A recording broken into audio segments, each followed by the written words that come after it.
স্বামীর কাছে খবর আসছে যে আপনি তো এই গ্রামের মাতবাড়ি করেন, বিচার আচার করতেছেন, আপনার বউ তো গোসল করতে গিয়ে পড়ে গেছে নদীর মধ্যে।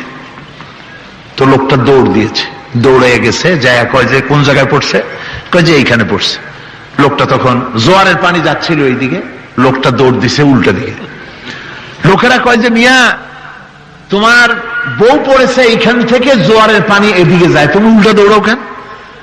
মাতবার বলছে যে দেখো এটা হচ্ছে আমাদের ইন্টারনাল অ্যাফেয়ার্স, এটা বুঝবা না। এই স্ত্রী সারাটি জীবন আমার উল্টা চলেছে। আমি যদি বলেছি 100, সে বলেছে 335। আমি যদি বলেছি এখন দিনের 12টা, সে বলেছে এখন রাত 3টা 35। সম্পূর্ণ উল্টা সারা জীবন যে চলেছে। সে যে নদীতে পড়ে জোয়ারে গেছে আমি তা বিশ্বাস করি না, উল্টাই গেছে। এই রকমের এক শ্রেণী আছে, স্বামী উল্টা থাকে, স্ত্রী উল্টা থাকে, এরকমও হয়। সুতরাং স্বামী এবং স্ত্রীর মধ্যে মহব্বত আর ভালোবাসা এটি মাবুদের একটি বিরাট নেয়ামত। বিজ্ঞান কেবলমাত্র বারান্দায় গেছে, চাঁদে যাইতে এখনো সূর্যে যেতে পারে নাই, মঙ্গলে যেতে পারে নাই, গ্যালাক্সিতে যেতে পারে নাই, মিল্কি ওয়েতে যেতে পারে নাই, আকাশেও যেতে পারে নাই। আর তোমার আমার রাসূল 2,32,000 মাইল দূরের চাঁদ নয়, 9,30,00,000 মাইল দূরের সূর্য নয়, সহস্র সহস্র কোটি মাইল দূরের মঙ্গল গ্রহ সৌর জগৎ পার হয়ে 7 আকাশ পাড়ি দিয়ে আর সে আজিমে পৌঁছে গেছেন। দুনিয়ার বিজ্ঞান কিয়ামত পর্যন্ত সেখানে পৌঁছতে পারবে না। আল্লাহ আল্লাহ আল্লাহ, তিনি আমাদের স্রষ্টা, তিনি আমাদের রব, তিনি আমাদের মালিক, তিনি আমাদের খালেক, তিনি আমাদের রাজ্জাক। আল্লাহ তাআলা বলছেন দেখো নিজের দিকে তাকাও, কি সুন্দর করে আমি তোমাকে সুগঠিত করেছি। জিবরাইল, আল্লাহ তাকে প্রচন্ড ক্ষমতা দিয়েছেন, তাকে আল্লাহ তাআলা বলেছেন শাদীদুল কুওয়া, প্রচন্ড ক্ষমতা রাখেন। রূহুল আমিন, আল্লাহ তাআলা তার প্রশংসা করেছেন। নবী করিম সাল্লাল্লাহু আলাইহি ওয়াসাল্লাম বলেছেন আমি জিবরাইলকে সচক্ষে আসল সূরতে 2 বার দেখেছি, অরিজিনাল সূরতে 2 বার দেখেছি। পাখির যেমন 2টো ডানা থাকে, জিবরাইলের আমি 600 ডানা দেখেছি। এবং আকাশ থেকে জমিন পর্যন্ত পৌঁছাতে তার ডানা দিয়ে 2 বার মাত্র ঝাপটা মারে, আকাশ থেকে জমিনে এসে পৌঁছে যায়। আল্লাহর অফিস থেকে, আল্লাহর কাছ থেকে বাণী বহন করে নিয়ে এসে নবীদের কাছে পৌঁছায়ছেন কে? জিবরাইল আলাইহিস সালাম। এখন আল্লাহ তাআলা এই মানব গোষ্ঠীকে সৃষ্টি করে তাদের পথ দেখিয়ে দিয়েছেন। পথ দেখাবার জন্য 2টি রাস্তা, তিনি 2টি জিনিস দিয়েছেন। একটা হলো কিতাব আর একটা হলো নবী। কয়টা জিনিস? একটা হলো নবী আর একটা হলো কিতাব। এখন যদি শুধু নবী আসতেন, কিতাব দেওয়া না হতো, তাহলে জনগণ নবীকেই আল্লাহ বানায় ফেলতো। ঈসা আলাইহিস সালাম রে আল্লাহ বানাইছে না, তারা আল্লাহর ছেলে বানাইছে না। ওয়াকালাতিন নাসারাল মাসীহ ইবনুল্লাহ, খ্রিস্টানেরা বলে মসিহ হচ্ছে আল্লাহর পুত্র, বলে নাউজুবিল্লাহ। ইহুদিরা কম যায় নাই, তারা কি বলেছে? ওয়াকালাতিল ইয়াহুদু উযাইরুন ইবনুল্লাহ, ইহুদিরা বলেছে উযাইর হচ্ছে আল্লাহর পুত্র, বলেন নাউজুবিল্লাহ। এখন 2 দলে ঝগড়া লেগে গেল, ওরা বলে আমাদেরটা ঠিক, এরা কয় আমাদেরটা ঠিক।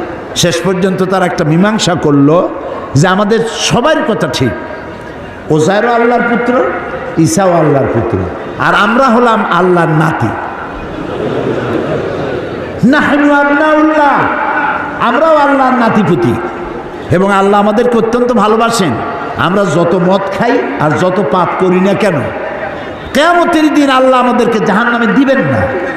যদি কোনো বেশি গুনার কারণে জাহান্নামে তিনি যদি দেনও, লান তামাসসানান নার ইল্লা আইয়ামান মাদুদা, যদি আল্লাহ আমাদেরকে জাহান্নামে ফেলেনও তো কোনো রকম করে এইভাবে একটু জাহান্নামে থুইয়া একটা স্যাক দিয়ে উঠাই নিয়ে আসবে, বেশি সময় আমাকে দোজখে ফালায় রাখবেন। তাহলে আল্লাহ তাআলা আমাদের প্রতি ইহসান করেছেন, একদিকে দিয়েছেন নবী আর একদিকে দিয়েছেন কিতাব।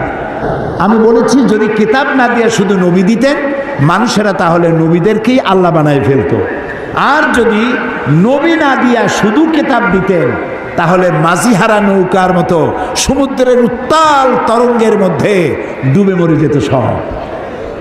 এই জন্য আল্লাহ নবীও দিয়েছেন, কিতাবও দিয়েছেন, যেন কিতাব অনুযায়ী জাতিকে তারা পরিচালিত করতে পারে। আমরা যদি সঠিক রাস্তার উপরে চলতে চাই তাহলে আমাদেরকে এদিক ওদিক গেলে চলবে না, কোরআন অনুযায়ী জীবন চালাইতে হবে, তাহলেই আমরা মঞ্জিলে মকসুদে পৌঁছতে পারবো ইনশাআল্লাহ। আলোচনা করতেছিলাম কোন সূরা মনে আছে তো? আসুন শয়তানের ওয়াসওয়াসা থেকে পানা তো চেয়ে নি। বিসমিল্লাহ পড়া বাধ্যতামূলক নয়, কিন্তু আউযুবিল্লাহ পড়া বাধ্যতামূলক, কারণ শয়তান আপনারে কোরআন বুঝতে দিতে চায়। ইল্লা তাযকিরাতান লিমান ইয়াখশা তানজিলাম মিম্মান খালাকাল আরদা ওয়াস সামাওয়াতিল উলা। আলহামদুলিল্লাহ, এটা যে আল্লাহর বাণী তা শুনলেই বোঝা যায়। বলেন সুবহানাল্লাহ। যারা মক্কা শরীফে গেছেন, যাদের টাকা পয়সা আছে, আমি তাদেরকে বলি হলিডে করতে ব্যাংকক, সিঙ্গাপুর, আমেরিকা, লন্ডন কোনো লাভ নাই। যে পয়সা করে যদি বেশি থাকে হলিডে করতে গেলে মক্কা শরীফ যাবেন রমজান মাসে, শুনবেন তেলাওয়াত শেখ আব্দুর রহমান আস-সুদাইস, সৌদ আশ-শুরাইন, আব্দুর রহমান আল হুজাইফি, আব্দুল্লাহ আল জেহানি যখন তেলাওয়াত করে তারাবির নামাজে মনে হয় যেন কোরআন নাজিল হচ্ছে। সুবহানাল্লাহ। কোরআন এর থেকে মজার জিনিস পৃথিবীতে আর নাই।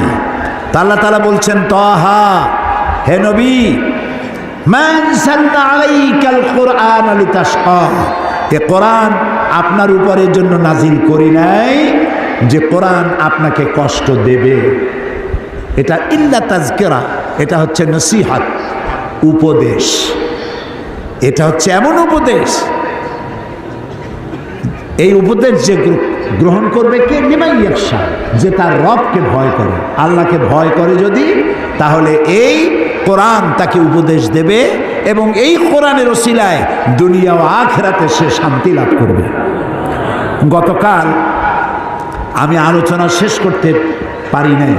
গতকালকের আলোচনা ছিল the scientific miracles in the holy Quran, কোরআনের মুজিজা, বিজ্ঞানময় মুজিজা গতকালকের আলোচনা ছিল। সেখানে সৌরজগৎ সৃষ্টি, পৃথিবী সৃষ্টি, পানিচক্র, এরপরে উদ্ভিদ বিজ্ঞান, প্রাণী বিজ্ঞান ইত্যাদি সম্পর্কে গতকাল আলোচনা করেছিলাম। আজকে গতকাল যেটা বাকি ছিল বলতে, সেটা আজকে বলা হবে। সেটা হলো মানব সৃষ্টি রহস্য। এই মানব সৃষ্টি রহস্য সম্পর্কে ডারউইন বলেছেন যে মানুষ তো মানুষ না, তো মানুষ কি? মানুষ হলো বানর। শুনছেন আপনারা? থিওরি অফ ইভলিউশন, বিবর্তনবাদ, এরা হলো মানুষ ছিল বান্দর। তো এই বান্দর আস্তে আস্তে গায়ের পশম পড়ে গেছে, একদিন পাছা থেকে লেজও খসে পড়েছে, সেদিন থেকে মডার্ন মানুষ হয়েছে, লেজবিহীন মানুষ। কিন্তু এখানে 25,000 বছরের একটি মিসিং লিঙ্ক হয়ে গিয়েছে। ডারউইন সাহেব বলতে পারেন নাই লেজটা খসলো কোন বছরের কোন মাসে, এটা বলতে পারেন না। কোনো জিনিসের সাথে কোনো জিনিসের সিমিলারিটি থাকলে এটা ওঠার পূর্বপুরুষ, তা কি করে বলা যায়? যেমন পাবদা মাছ দেখতে বোয়াল মাছের মতো। বগুড়ায় পাবদা মাছ পাওয়া যায় কিনা? দেখতে বোয়ালের মতো না? তো কোনো পাগল বলে নাকি যে পাবদাগুলি পুঁটি খাইয়া খাইয়া আস্তে আস্তে বোয়াল হয়ে গেছে একদিন? আচ্ছা, বগুড়ায় ছোট ছোট শোল মাছের ছোট সাইজ যেটা, ওটার কি বলে? হাতি, টাকি, টাকি মাছ। এই যে টাকি মাছ দেখে কেউ বলে যে টাকিগুলো ভিটামিন, প্রোটিন, ক্যালসিয়াম এইসব খাইয়ে খাইয়া শৌলে পরিণত হয়ে গেছে, কেউ বলে? বলেন। কোন পাগল কেমনে কইল যে বান্দর দেখতে মানুষের মতো, চোখ আছে, মুখ আছে, বান্দরামি করে বেশি, এইটা হলো বান্দর, হলো মানুষের পূর্বপুরুষ। আচ্ছা, মেনে নিলাম এক সেকেন্ডের জন্য মানুষের পূর্বপুরুষ ছিল বানর, এক সেকেন্ডের জন্য মানলাম। তো বানরের প্রজাতি তো বিলুপ্ত হয়ে যায়নি পৃথিবী থেকে, আছে না বানর এখনো? তাও কথা কই আছে। তো এই বানরগুলি জঙ্গলে গিয়ে কেউ কি দেখেছেন হাত পাগুলো মানুষের মতো কেবল হয়ে উঠছে, বুক পর্যন্ত মানুষের মতো হয়ে গেছে, আরো কিছুদিন ভালো করে খাওয়াইলে তাড়াতাড়ি করে মানুষ হয়ে যাবে, এরকম হয়েছে? হয় না, কিয়ামত পর্যন্ত হবে না। যারা বলে মানুষ এসেছে বানর থেকে, হতে পারে ওরাই, ওদের মাতামহ বানর, ওদের পিতামহ ওরাং ওটাং অথবা শিম্পাজি, আমাদেরটা না, আমাদেরটা, আমরা হচ্ছি মানুষ। আর আল্লাহ বান্দরের থেকে মানুষ বানাবে? আল্লাহ তাআলা তার কি ক্ষমতার অভাব আছে? বান্দরের থেকে তিনি মানুষ বানাবেন কেন? মানুষ তিনি তৈরি করেছেন। সর্বপ্রথম মানুষের নাম কি? আদম আলাইহিস সালাম। এবং তার থেকে তিনি তৈরি করলেন হযরতে হাওয়া আলাইহাস সালাম। দর্শনের টিচার, দর্শন নিয়ে যারা লেখাপড়া বেশি করে, ইতিহাস পড়ে জানা যায় যে সাহিত্যিক আর দার্শনিক এদের মধ্য থেকেই নাস্তিক হয় বেশি। দর্শন বুঝতে বুঝতে শেষ পর্যন্ত বুদ্ধিজীবী হয়ে যায়, আর এত বড় বুদ্ধিজীবী হয় শেষে মাথায় চুলও থাকে না। প্রিয় ভাই সব, এবার আসেন মানুষকে আল্লাহ কি দিয়ে তৈরি করলেন, মানব সৃষ্টি রহস্য সম্পর্কে আল্লাহ তাআলা কি বলেন? আল্লাহ তাআলা কোরআনে কারিমে বলেন, ফালইয়ানজুরিল ইনসানু মিম্মা খুলিকা মিম্মা ইন দাফিকি ইয়াখরুজু মিন বাইনিস সুলবি ওয়াত তারাইব। আল্লাহ তাআলা বলছেন, ফালইয়ানজুরিল ইনসান মিম্মা খুলিক। মানুষ কি চিন্তা করে না যে তাকে কিভাবে বানানো হয়েছে, তোমাকে কেমনে সৃষ্টি করেছি?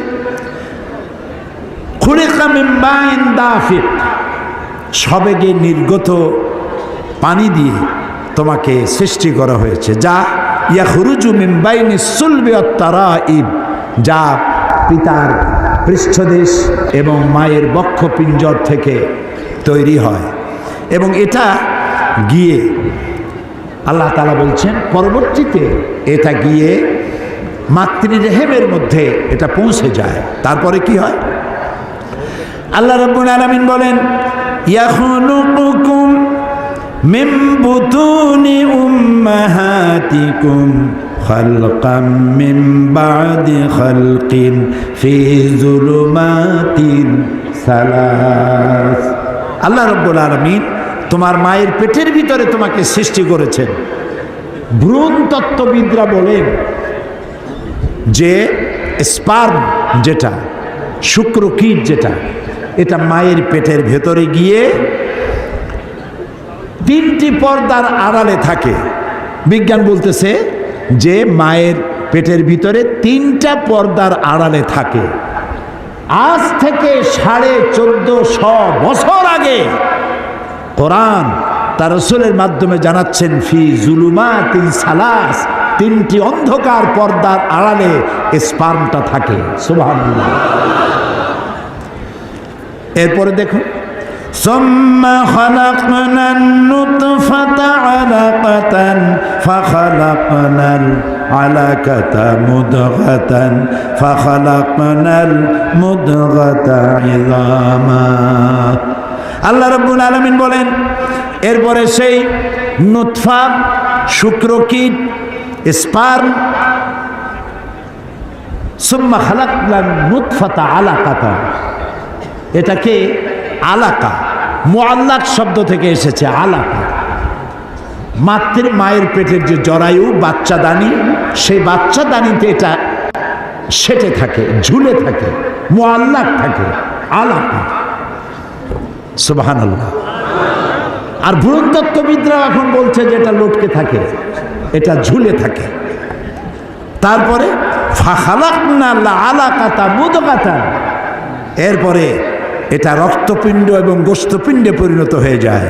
ফাখালাকনাল মুদগাতা ইযামা, এরপরে সেই মুদগা থেকে হাড্ডি তৈরি হয়। হাড্ডি দিয়ে কচি কচি হাড্ডি দিয়ে বডি ফার্ম একটা স্ট্রাকচার তৈরি করা হয়, বডির স্ট্রাকচার। এরপরে আল্লাহ বলছেন ফাকাসাউনাল ইযামা লাহমা,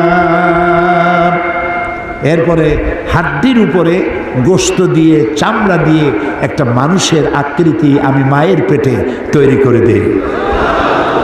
তারপরে যখন 6 মাস কি 4 মাস 5 মাস বয়স হয়ে গেল, তখন তার মধ্যে রুহ দিয়ে দিই, প্রাণের সঞ্চার হয়েছে।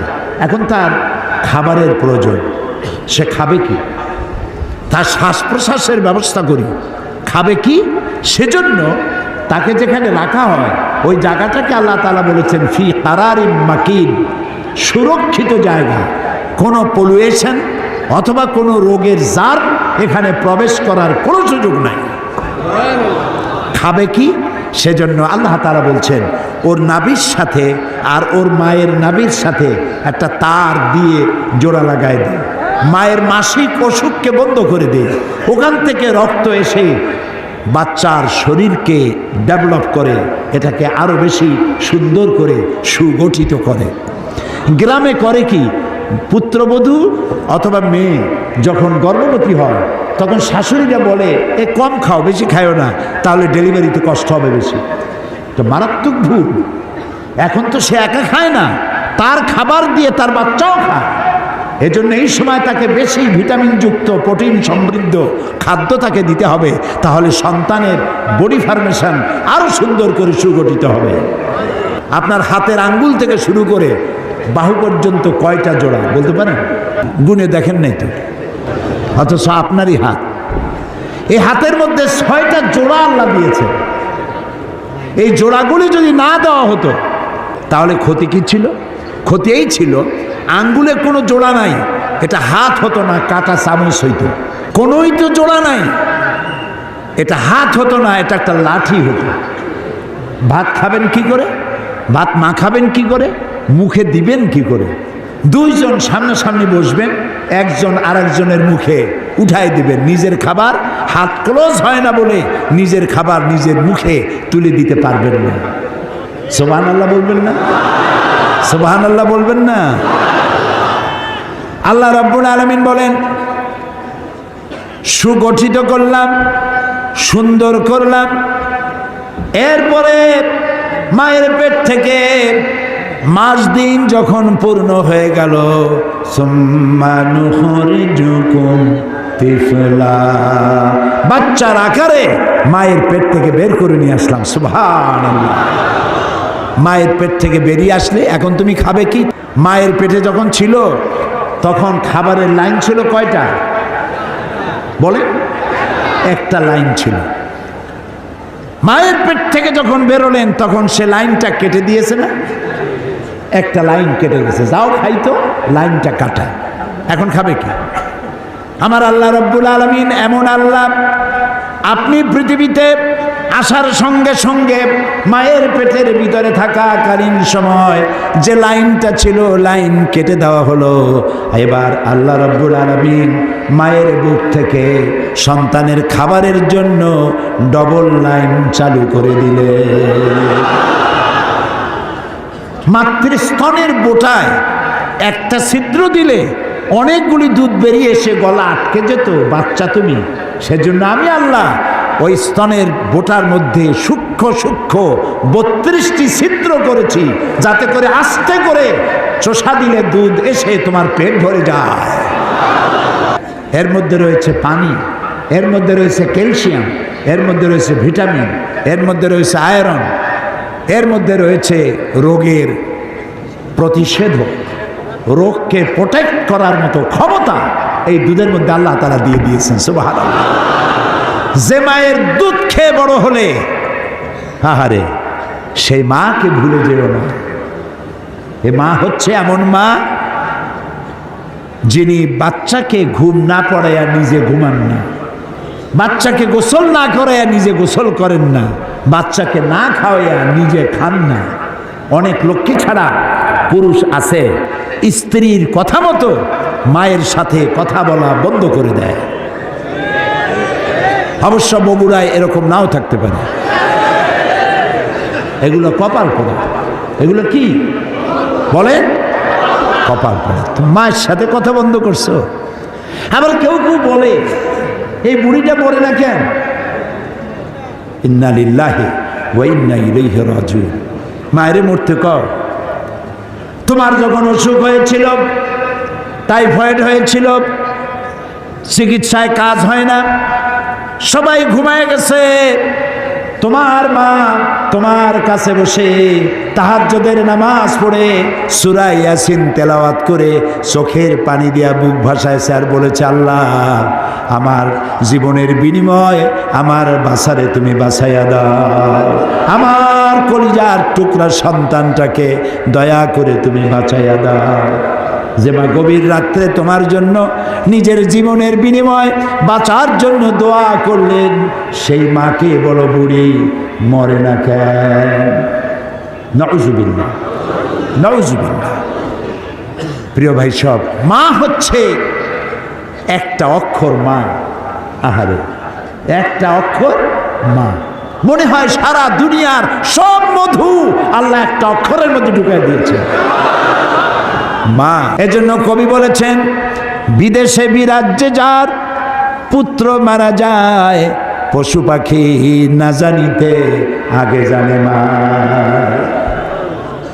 মায়ের কলিজায় টান লেগে যায়, সহ্য করতে পারে না। সুতরাং মায়ের জন্য আল্লাহ তাআলা দোয়া করতে বলেছেন, আমার কাছে দোয়া করো। কে দোয়া শুকাইছে? মা বাপের জন্য আমার কাছে দোয়া করো। আল্লাহ তাআলা বলেছেন, ওয়াকাদা রাব্বুকা আল্লা তা'বুদু ইল্লা ইয়াহু ওয়া বিল ওয়ালিদাইনি ইহসানা। তোমার রবের পক্ষ থেকে চূড়ান্ত সিদ্ধান্ত হয়ে গেছে, আমি আল্লাহর ইবাদত করার পর তোমার মা বাপের খেদমত করবে। সুবহানাল্লাহ। ওয়াকুল লাহুমা কাওলান কারীমা। আর মা বাপের সাথে অসম্মানজনক কথা কখনো বলবে না, মা বাপরে ধমক দিবে না, চোখ মোটা করবে না। অনেক ছেলেপেলে আছে মা বাপ মারে পর্যন্ত। চোখ মোটা করে তাকাও কার দিকে? আল্লাহ ইচ্ছে করলে তোমাকে অন্ধ বানায় দিতে পারে। এটা বেয়াদবি করার জায়গা নয়। তোমার মা যদি দুশ্চরিত্রাও হয়, তুমি তাকে ধমক দিতে পারো না। তোমার মা যদি মুশরিক হয়, কাফের হয়, তাও তুমি তাকে ধমক দিতে পারবে না। মায়ের মতো আদর করতে হবে, যত্ন করতে হবে, তার সেবা করতে হবে, তার কাছে দোয়া চাইতে হবে। তোমার জান্নাত তোমার মায়ের পায়ের তলে। সুবহানাল্লাহ। আল্লাহ রাব্বুল আলামিন দোয়া শিখাইছেন, বান্দারে তোর মা বাবার জন্য আমার কাছে দোয়া কর। রব্বির হামহুমা কামা রব্বায়ানি সগীরা। পড়েন সবাই, রব্বির হামহুমা কামা রব্বায়ানি সগীরা।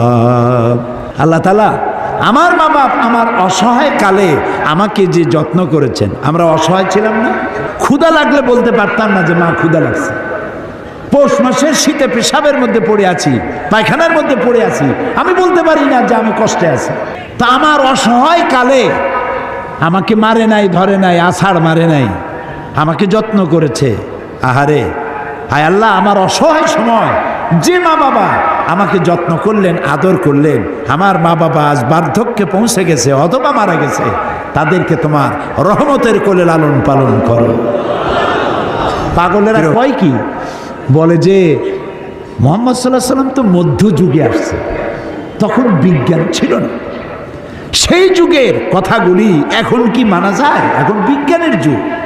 আরে বাবা, তোমার বিজ্ঞান গেছে কদ্দূর? আমি মাঝে মধ্যে বলি, বিজ্ঞান গেছে কই? বিজ্ঞান গেছে কেবলমাত্র চাঁদে, মঙ্গল গ্রহে যাইতে পারে নাই। স্পুটনিক পাঠাইছে, আর প্রথম একটা কি পাঠিয়েছিল, নাম কি মনে আছে? হ্যাঁ, পাথফাইন্ডার। হ্যাঁ, এগুলো মনে রাখবেন, কাজে লাগবে, আমাকে অন্তত সাহায্য করতে পারবেন। তো পাথফাইন্ডার গেছে প্রথম, তারপরে স্ফুটনিক পাঠায়ছে। পৃথিবী থেকে 49 কোটি মাইল দূরে হলো মঙ্গল গ্রহ, 49 কোটি মাইল। সেইখানে গেছে পাথফাইন্ডার।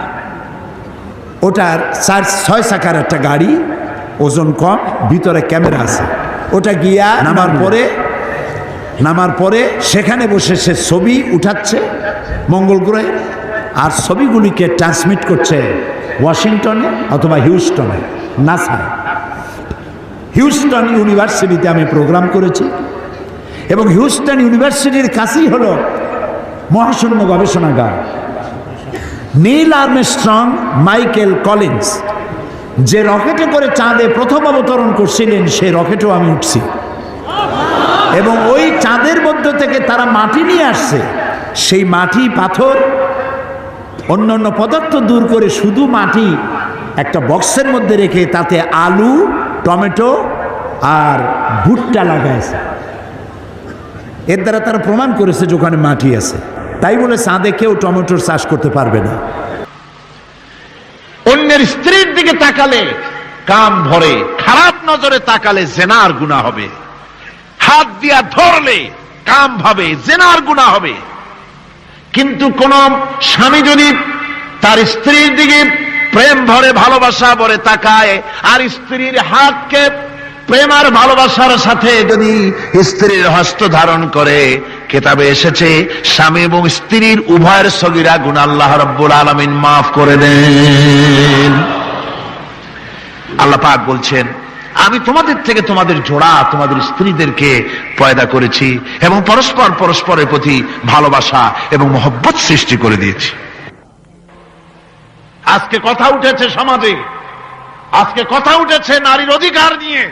বলা হচ্ছে ইসলাম নারীকে, নারীর অধিকার ক্ষুণ্ণ করেছে।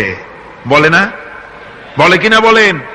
আমাদের দেশে এই জন্য নারী পক্ষ, নারী সমাজ, নারী আন্দোলন পরিষদ, তারপরে এরকম অনেক আন্দোলন তারা বানিয়েছে। আর পত্র পত্রিকায় নানান রকমের ইসলাম সম্পর্কে তারা লিখছে। একটা পত্রিকা আজকে সকালে আমাকে একজন দিল, তার মধ্যে লিখেছে, হাদিসের বরাত দিয়েছে, তার মধ্যে লিখছে যে রাসূলুল্লাহ বলেছেন পৃথিবীর সব কিছু হচ্ছে ভোগের সামগ্রী, সেই ভোগের মধ্যে উত্তম ভোগের সামগ্রী হচ্ছে নারী। নাউযুবিল্লাহি মিন যালিক। এমন কথা রাসূলুল্লাহ বলেন নাই। হাদিসের নাম দিয়া তারপরে হুজুর যা বলেন নাই সেই সব কথা বলে বলে নারীদেরকে ইসলামের প্রতি বীতশ্রদ্ধ করাবার জন্য চেষ্টা চালানো হচ্ছে। অথচ নারীদের ব্যাপারে মুহাম্মদ সাল্লাল্লাহু আলাইহি ওয়াসাল্লাম সবচাইতে উত্তম কথা বলেছেন। এত সুন্দর কথা পৃথিবীতে আর কেউ বলে নাই, আর কেউ বলে নাই। আছে আবার বারবার মেয়ে হয় বলে আমাদের দেশে তালাকের ঘটনা পর্যন্ত আছে। বারবার মেয়ে হয়, ছেলে হয় না মোটেও, তালাক দিয়ে দেয়। আচ্ছা, ওই মেয়েটারই, ওই স্ত্রীরই যদি এখানে হাত থাকে ছেলে বা মেয়ে হওয়ার ব্যাপারে, মানুষের যদি হাত থাকে, তাহলে দায়ী শুধু স্ত্রী হতে যাবে কেন? পুরুষ তুমিও তো দায়ী। তাহলে আসলে ছেলে এবং মেয়ে হওয়ার জন্য স্বামী এবং স্ত্রী কেউ দায়ী নয়। ব্যাপারটি আল্লাহ। ব্যাপারটি কার? আল্লাহ রাব্বুল আলামিন বলেছেন, আমি যাকে খুশি কন্যা দান করি, যাকে খুশি শুধু ছেলে দান করি, যাকে খুশি তারে ছেলেও দেই, মেয়েও দেই, আর যাকে খুশি আমি কিছুই দেই না। এ সবটাই আমার হাত। সুতরাং রাসূল পাক সাল্লাল্লাহু আলাইহি ওয়াসাল্লাম বলেছেন, খবরদার মেয়েদের বাপকে, মেয়ের বাপকে গালি দিও না। বারবার মেয়ে হয় বলে অনেকে মেয়ের বাপকে গালি দেয়, তাচ্ছিল্য করে, টিটকারি করে। হুজুর বলেছেন মেয়ের বাপকে বিদ্রুপ করো না, গালি দিও না, যেহেতু আমি মুহাম্মদ সাল্লাল্লাহু আলাইহি ওয়াসাল্লাম মেয়েদের বাপ। রাসূল পাক সাল্লাল্লাহু আলাইহি ওয়াসাল্লাম বলেছেন, যে ঘরে একটা কন্যা সন্তান জন্মগ্রহণ করে, যে ঘরের ভিতরে একটি কন্যা সন্তান জন্মগ্রহণ করে, ওই ঘরের ভিতরে আল্লাহ রাব্বুল আলামিনের রহমতের ফেরেশতা ঢুকে সালাম দেয় আর বলে, আসসালামু আলাইকুম ইয়া আহলাল বাইত, হে ঘরের মালিকেরা, তোমাদের উপরে আল্লাহর রহমত বর্ষিত হোক। রহমতের ফেরেশতারা ঘরের ভিতরে প্রবেশ করে কন্যা সন্তানটির মাথার উপরে হাত বুলায় আর বলতে থাকে, এই দুর্বল দেহ একটি দুর্বল দেহের ভেতর থেকে বেরিয়ে এসেছে, এই কন্যা সন্তানটিকে যে লালন পালন করবে আল্লাহ রাব্বুল আলামিন তাকে শান্তিতে রাখবেন। রাসূল পাক সাল্লাল্লাহু আলাইহি ওয়াসাল্লামের কাছে একজন এসে বলছে, ইয়া রাসূলুল্লাহ, আমার এক মেয়ে। হুজুর কয়, তোমার এক বেহেশত। আর একজন বলল, হুজুর আমার দুই মেয়ে। কয়, তোমার দুই বেহেশত। এরকম হাদিস আছে নাকি যে একজনে বললো আমার এক ছেলে আর হুজুর বলছেন তোমার এক বেহেশত? আছে এমন? সুতরাং মেয়েকে কি মর্যাদা দিয়েছে ইসলাম। রাসূলুল্লাহ বললেন, যার তিনটি মেয়ে আছে আর ওই তিনটি মেয়েকে আদব শিক্ষা দিয়েছে, তারবিয়াত শিক্ষা দিয়েছে, দ্বীন শিক্ষা দিয়েছে, স্নেহ করে স্নেহ দিয়ে লালন পালন করেছে, তারপরে সৎ পাত্রস্থ করেছে, ওই মেয়ের লালন পালনকারী মাতা পিতা আর আমি মুহাম্মদ সাল্লাল্লাহু আলাইহি ওয়াসাল্লাম কিয়ামতের দিন একই জান্নাতে পাশাপাশি অবস্থান করব। সুবহানাল্লাহি ওয়া বিহামদিহি। মেয়ের ব্যাপারে রাসূলুল্লাহ এত কথা বলেছেন, নারীদের ব্যাপারে এত কথা বলেছেন। হুজুর বলেছেন, তোমরা যখন সফরে যাবে, সফর থেকে আসার সময় আমরা অনেকে হাদিয়া তোহবা নিয়ে আসি, জামা কাপড় মিষ্টি চকলেট ইত্যাদি আমরা নিয়ে আসি, আনি না? কি বলেন, আনি না? আল্লাহর নবী বলেছেন, বাইরের থেকে সফর থেকে বাজার থেকে হাদিয়া তোহবা ঘরের জন্য জানবে, এনে যখন তোমরা তা দেওয়া শুরু করবে সর্বপ্রথম মেয়ে থেকে দেওয়া শুরু করবে, মেয়েকে আগে দাও। হুজুর সাল্লাল্লাহু আলাইহি ওয়াসাল্লাম তার কলিজার টুকরা মেয়ে ফাতেমাকে মহব্বত করতেন, এত মহব্বত করতেন, কোন দিকে যাওয়ার আগে সকলের সঙ্গে দেখা করে শেষে দেখা করতেন হযরত ফাতেমার সঙ্গে। আবার সফর থেকে ফিরে এসে সর্বপ্রথম তিনি দেখা করতেন হযরত ফাতেমা রাদিয়াল্লাহু তাআলা আনহার সঙ্গে। একবার হযরত আলী এবং হযরত ফাতেমার মধ্যে মনোমালিন্য হলো, হুজুরের মুখটা মলিন হয়ে গেল, রাসূল পাকের মুখ মলিন হয়ে গেল। হুজুর সাল্লাল্লাহু আলাইহি ওয়াসাল্লাম ঘরের মধ্যে প্রবেশ করলেন, হযরত আলীর ঘরে হযরত ফাতেমা এবং আলীকে এক জায়গায় বসালেন। কিছুক্ষণ পর হুজুর বেরিয়ে এলেন, হুজুরের মুখে হাসি। সাহাবায়ে কেরাম বললেন, হুজুর একটু আগে আপনার মুখ মলিন দেখেছি, এখন খুব উৎফুল্ল মনে হচ্ছে। হুজুর বলছেন, আমি তাদের মধ্যে মনোমালিন্যটা দূর করে দিয়ে এসেছি। ফাতেমা আমার কলিজার টুকরা, যে ফাতেমাকে ব্যথা দেয় সে আমি মুহাম্মদ সাল্লাল্লাহু আলাইহি ওয়াসাল্লামকে ব্যথা দেয়। রাসূল পাক সাল্লাল্লাহু আলাইহি ওয়াসাল্লাম কন্যাদেরকে এভাবে মর্যাদার কথা বলেছেন। স্বামী স্ত্রীর দাম্পত্য জীবনের এই দৃশ্য কতখানি উপভোগ্য, সুবহানাল্লাহি ওয়া বিহামদিহি। এই জন্য স্বামী স্ত্রীর ভিতরে যে মুহাব্বত, এটা বেহেশতি অবদান, এটা জান্নাতের অবদান, এটা আল্লাহর নিয়ামত। এটা কি ধরে কোন? আল্লাহর নিয়ামত। এই নিয়ামত যে ঘরের মধ্যে আছে সে ঘরটা বেহেশত, সে ঘরটা কি? বেহেশত। আর আপনার ঘরের মধ্যে রেডিও আছে, টিভি আছে, ফ্রিজ আছে, ডিসি আছে, এসি আছে, কত কিছু আছে, কিন্তু স্বামী স্ত্রীর মধ্যে সাপে আর বেজির সম্পর্ক, দাঁড় কুমড়ার সম্পর্ক, এই ঘরটা জাহান্নামের শামিল। আছে না এক পদের স্ত্রী? স্বামীও আছে এরকম এক পদের স্বামী আছে, সমানে পিটায় মেয়ে লোক, পিটাইতেই থাকে। বুঝলেন? রাসূলুল্লাহ বলেছেন, খবরদার স্ত্রীদেরকে মেরো না, দাসীদের মতো প্রহার করো না। তাহলে আগামী রাত্রে যখন তার কাছে তুমি যাবে তখন কি তোমার শরম করবে না? রাসূল পাক সাল্লাল্লাহু আলাইহি ওয়াসাল্লাম নারী পুরুষের সমান অধিকার দিয়েছে। ভালোবাসা এবং মহব্বত থাকতে হবে, একে অপরের উপরে বাজিমাত করার প্রতিযোগিতা থাকা উচিত নয়। স্বামী হয়েছেন বলে তিনি একেবারে নওয়াবজাদা নসরুল্লাহ খান হয়ে যাবে তা না। আবার স্ত্রী স্বামীকে গোলাম হিসাবে ব্যবহার করবে তাও না। ভালোবাসা, শ্রদ্ধা, পারস্পরিক মহব্বত হিসেবে মর্যাদা সমান রাখা হয়েছে। কিন্তু মাঝে মধ্যে দেখা যায়, কিছু অভিযোগ পাওয়া যায়, স্ত্রীরা এমনও করে স্বামীকে একেবারে গোলামদের মতোই রাখে। এই রকমের এক শ্রেণীর আছে। সমান অধিকারের চিন্তা নিয়ে স্বামী নির্যাতনের কোনো প্রশ্নই ওঠে না। রাসূলুল্লাহ আবার মর্যাদা পুরুষের এক ধাপ বাড়ায় দিয়েছেন। আল্লাহর নবী বলেছেন, এই পৃথিবীতে মানুষকে যদি আমি মানুষের সামনে সেজদা করার জন্য যদি অর্ডার করতাম, তাহলে দুনিয়ার সমস্ত নারীদেরকে অর্ডার করতাম তার স্বামীকে সেজদা করার জন্য। মর্যাদা বাড়ানো রয়েছে। কিন্তু অধিকার সমান, সমান অধিকার দেওয়া হয়েছে। ইসলাম নারীর অধিকার দিয়েছে, স্বামী স্ত্রীর মহব্বত এবং ভালোবাসা সৃষ্টি করে দিয়েছেন। এটা আল্লাহর নিয়ামত। আমার বন্ধুগণ, আজকে আমার সমাজে বলা হচ্ছে নারীদেরকে ঠকাইছে ইসলাম। বলে কি দিয়ে ঠকানো হলো? বলে ইসলাম ঠকিয়েছে একটা ছেলে সমান দুইটা মেয়ে। একটা ছেলেতে যা পাবে দুইটা মেয়েতে তাই পায়, এই জন্য মেয়েকে ঠকানো হয়েছে। একথা বলেছেন আমাদের দেশের সুপ্রিম কোর্টের একজন চিফ জাস্টিস, অবসরপ্রাপ্ত, নাম নেব না আমি। তো আমরা এটা শোনার পরে বললাম যে বাংলাদেশ পৃথিবীর দ্বিতীয় বৃহত্তম মুসলিম দেশ, এই দেশের সুপ্রিম কোর্টের চিফ জাস্টিস হয়ে কোরআন সম্পর্কে জ্ঞান এত নগণ্য, এত কম, এত পুর, তার জ্ঞানের এই বহর দেখে আমাদের শুধু করুণাই হয়।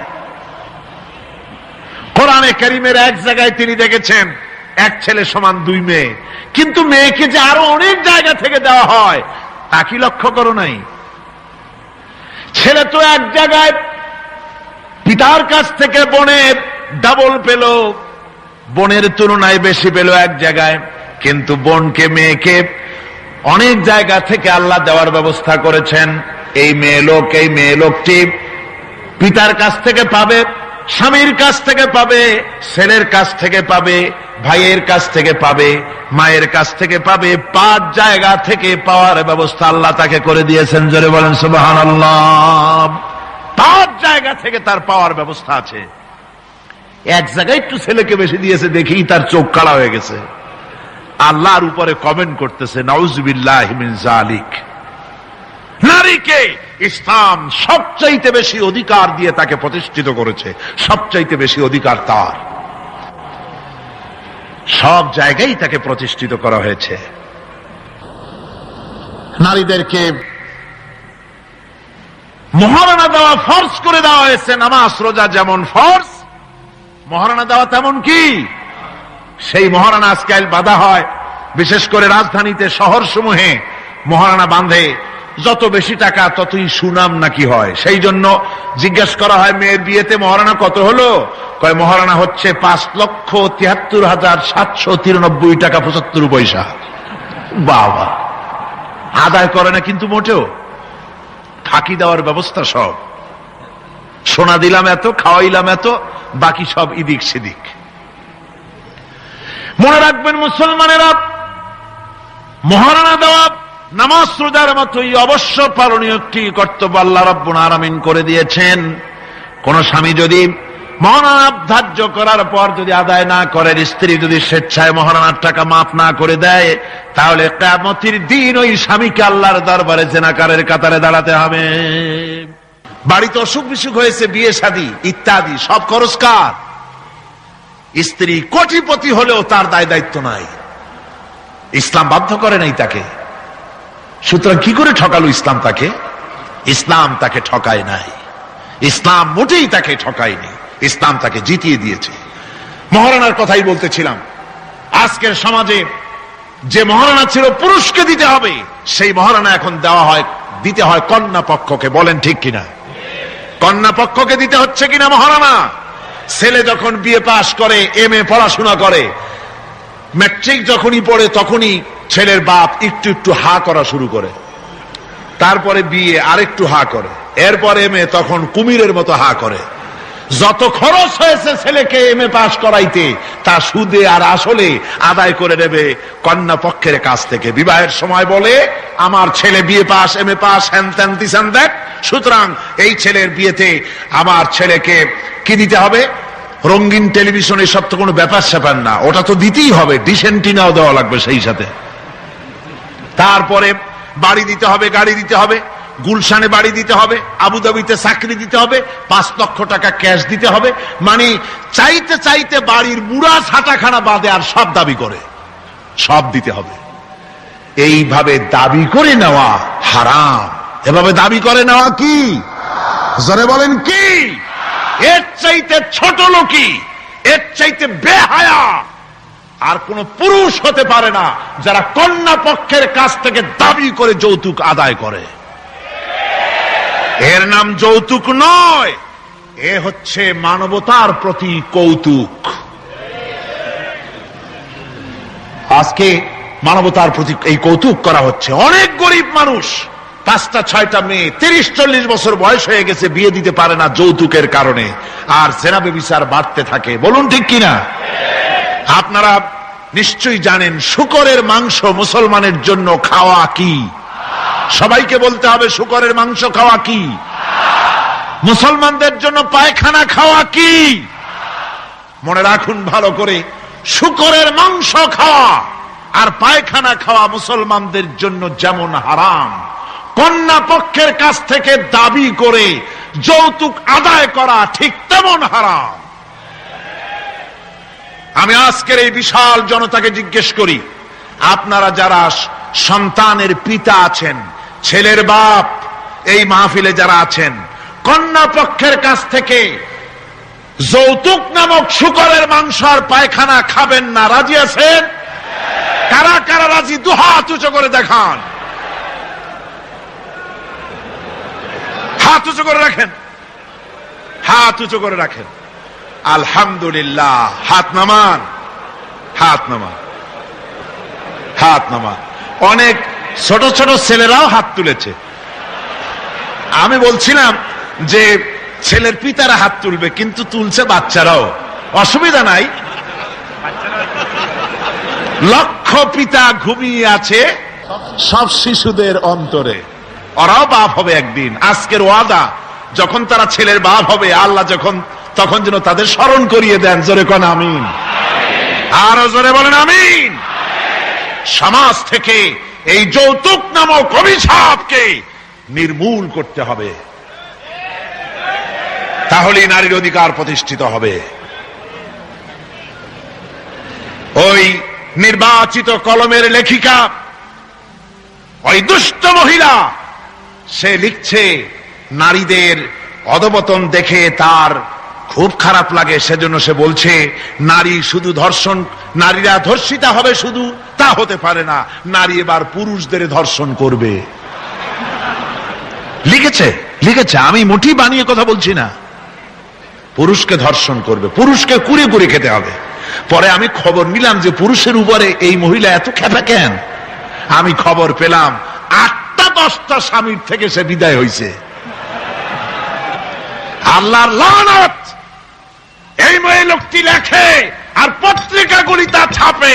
জঘন্য যে সব পত্রিকায় সব ওই লেখিকার লেখা ছাপা হয়, ওই পত্রিকা পড়া তো দূরের কথা, মুসলমানদের ওই পত্রিকা দিয়া কুলুক নেওয়া জায়েজ নাই।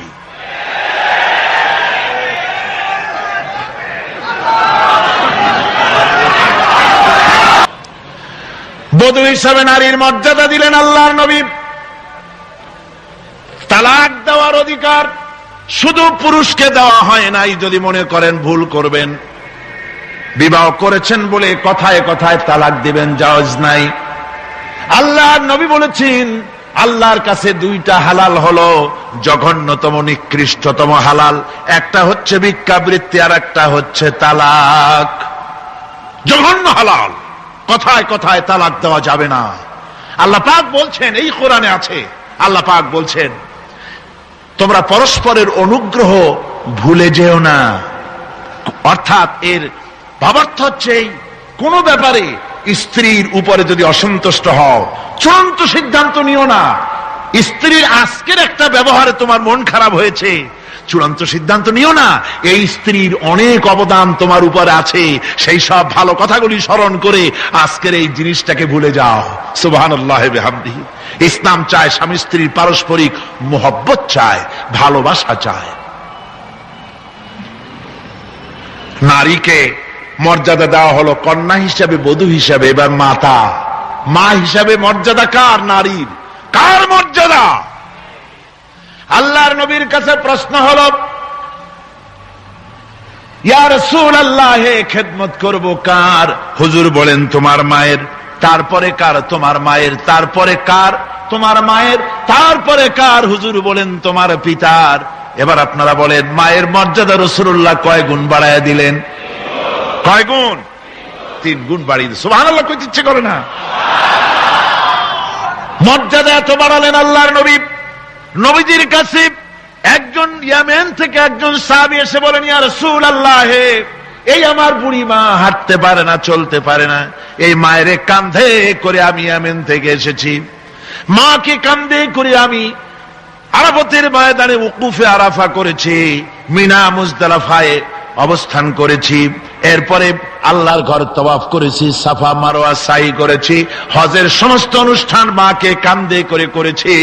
ইয়া রাসূলুল্লাহ, মায়ের হক আদায় হয়েছে নাকি? আল্লাহ রাসূল বললেন, না, মায়ের হক আদায় হয় নাই।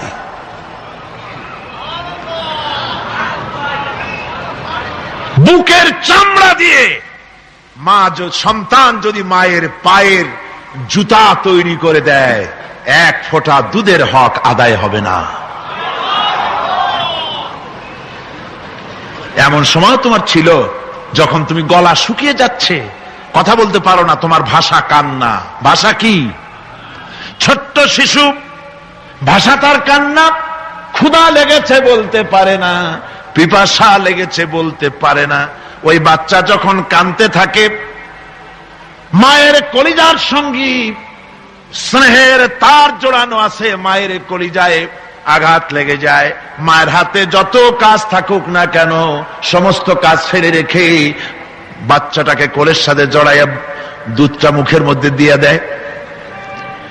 বাচ্চা যখন দুধে চোষা মারে, একটা ফোঁটা যখন গলার মধ্যে চলে গেল, একটা মৃত্যু মানুষ কি জিন্দা করে দিতে পারলে যে সওয়াব হতো, আল্লাহ রাব্বুল আলামিন ওই সব মায়ের আমলনামায় লিখে দেন। মা হচ্ছে সবচেয়ে বড় পীর। মা বাপ সন্তানের কাছে সবচেয়ে বড় পীর কে? কিন্তু আমার দেশের লোকেরা তা বোঝে না। আমার দেশের লোকেরা পীর সাহেবের সামনে কমলা লেবু, আঙ্গুর, বেদানা, বেল, তাল সবগুলো নিয়ে হাজির করে দেয়, কদমবুসি করে। আর কোথায় পাইছে এই কদমবুসি আমার বুঝে আসে না। বুড়া বুড়া মানুষ পীর সাহেবের কদমবুসি করে। পীর সাহেবের বাপের বয়সী তাও কদমবুসি করে, পীর সাহেব নিষেধও করে না। এরকম পীরও আছে। পাও একখান বাড়াই দিয়ে রাখে যাতে করে কদমবুসি করতে পারে সবাই। বিশ্বাস করুন, রাসূলুল্লাহর কোন সহিহ হাদিস দিয়ে প্রমাণিত নয় যে এই কদমবুসি সহিহ বা সিদ্ধ, এটা প্রমাণিত নয়। এটা হিন্দুদের থেকে এসেছে। আমার বন্ধুগণ, কদমবুসি করতেই যদি হয়, মায়ের পায়ের উপরে হাত রেখে সেই হাতে চুমা খাও, সুবহানাল্লাহ পড়েন। বাপের পায়ের উপরে হাত রেখে সেই হাতে চুমা খাও, ফায়দা হবে। মা বাপের দোয়া বেশি কবুল। কার দোয়া বেশি কবুল? মা বাপের দোয়া কবুল। কোরআন শরীফে, হাদিস শরীফে কোথাও নাই যে পীর সাহেব, মাওলানা সাহেব দোয়া করলে তা কবুল হবেই। 50-50 হতেও পারে, নাও হতে পারে।